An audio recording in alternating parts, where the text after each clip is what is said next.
What's going on, everyone? Jeremy here from the quarter, and we've got some pretty big bombshells for DOGE, talking about turning the government into like an Apple Store experience, as well as finding $1 trillion in cuts. It is absolutely bonkers. And, you know, he said he's also almost done because it'll be sad. We hardly knew ye.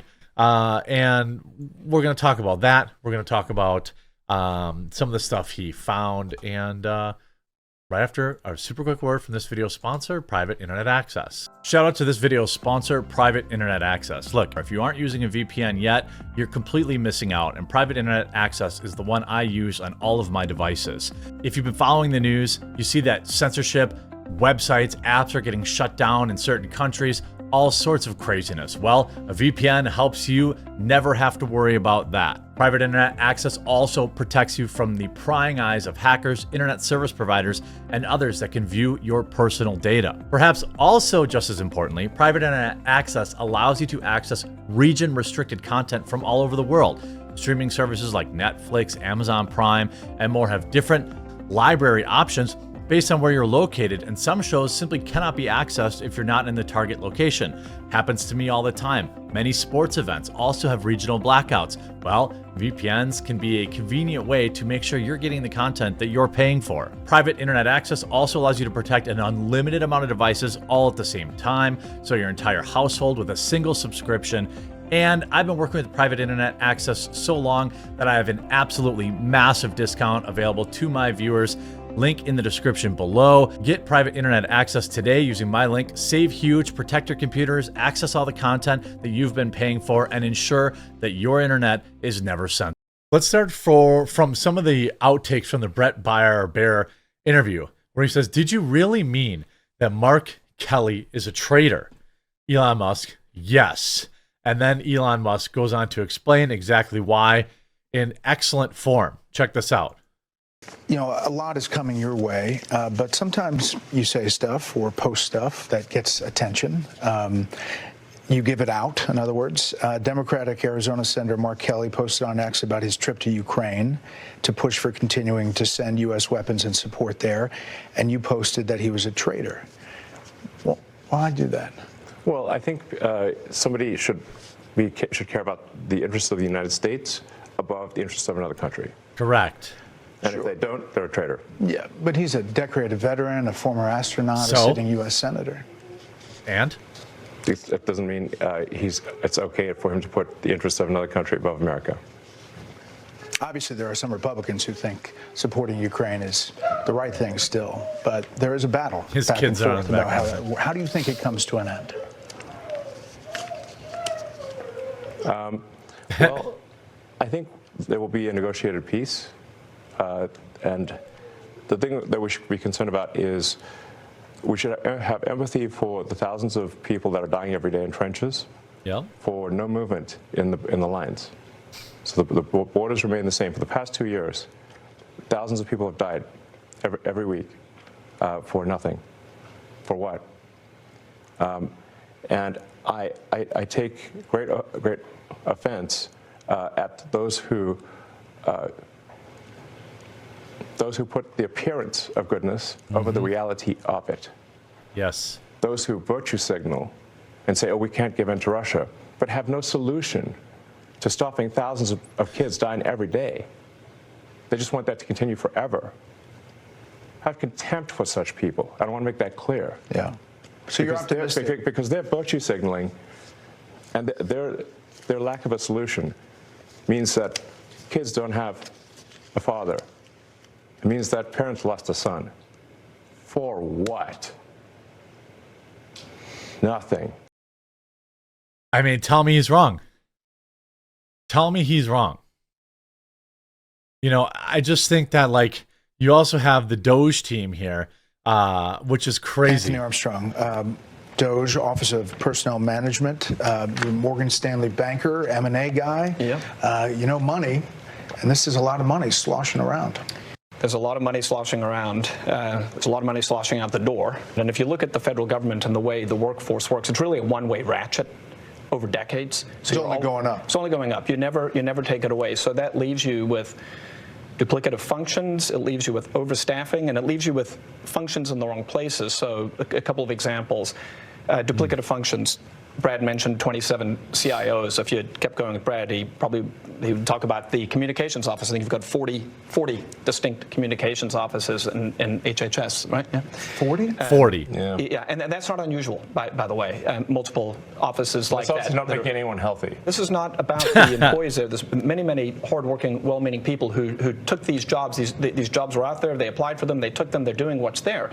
It's just that they're duplicating the effort of 40 offices. So you've got that. You've got overstaffing. A good example of overstaffing would be the IRS has got 1,400 people who are dedicated to provisioning laptops and cell phones. So if you join the IRS, you get a laptop and a cell phone, you're provisioned. So if each of those IRS officers or employees provisioned 2 employees per day, you could provision the entire IRS in a little more than a month. So 12 times a year, it doesn't make any sense. Why would you have 1,400 people whose only job it is to give out a laptop and a phone? Right. 1,400 people. It's just their job to give out a laptop and a phone. The whole IRS could be handled once a month. So that doesn't make any sense. And President Trump's been very clear: it's scalpel, not hatchet, and that's the way it's getting done. And then once those decisions are made, there's a very heavy focus on being generous, being caring, being compassionate, and treating everyone with dignity and respect. And if you look at how people have... I mean, this stuff is bonkers. Elon Musk and DOGE nerds reveal bombshell plans to turn the government into an Apple Store experience. Now picture this. This giant cave has 22,000 filing cabinets, stacked 10 high to house 400 million pieces of paper. It's a process that started in the 1950s and largely hasn't changed in the last 70 years. And so as you dug into it, we found retirement cases that had so much paper, they had to fit it on a shipping pallet. So the process takes many months, and we're going to make it just many days. Will it be digitized, or how? Absolutely. So this will be an online digital process that will take just a few days at most. And I really think, it's an injustice to civil servants who are subjected to these processes that are older than the age of half the people watching your show tonight. So the truth of it is, the reason stuff takes so long is because we're still using systems that were designed 100 years ago. We have this iron mountain where it's like in a mountain, mountains of paperwork inside of a mountain. I mean, what did they expect? How did they see this going? You see, Elon Musk explains DOGE mission to Brett Baer. In an interview, says he's almost done. Nal Strangy, I don't know, and Amber Duke react to the sit-down interview. I mean, he's almost done? I mean, I don't think so, but I don't know how much more Tesla stock can take it, And here's another thing. Listen to this. We routinely encounter wastes of $1 billion or more, casually. For example, like the simple survey that was literally 10-question survey that you could do with SurveyMonkey, cost you about $10,000. Was the government was being charged almost $1 billion for that. For just the survey? $1 billion for a simple online survey. Do you like the national park?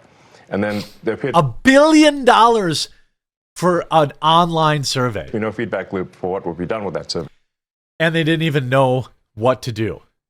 $1 billion to do a survey.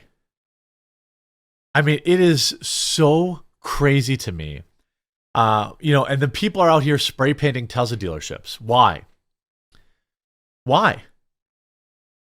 It is so bonkers to me, the waste. Listen to this.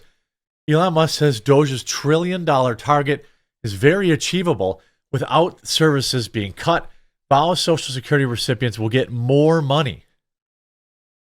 Elon Musk said Thursday that slashing $1 trillion in federal spending is quite achievable without impacting any core services, and vowed that Social Security recipients would receive more money thanks to their work. Musk, 54, expressed confidence in getting close to that goal, which would have the annual federal deficit, cut it in half in just 130 days. saying his team was averaging $4 billion a day, every day, 7 days a week. Think about that.